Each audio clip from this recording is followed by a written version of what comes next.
How to refund games on Steam.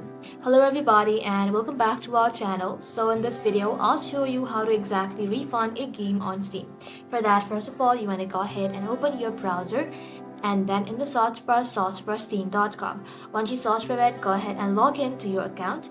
Once logged in, you want to go ahead and simply tap on support button right over here. Once you tap on support, you'll see all the game you have purchased on Steam. You want to go ahead and simply click on the game you would like to refund, and then Steam will ask what problem are you having with this product. You want to go ahead and select any one of them. Let's go ahead and select gameplay or technical issue. Scroll below again and then simply choose I'm having another problem, and then inside here scroll below again, then tap on I would like to refund, and Steam will check if you're eligible or not. Generally, you qualify if you have played the game for less than 2 hours and purchased it within the last 14 days. Choose your reason for refund from the drop down, and you can also add any extra notes if you would like.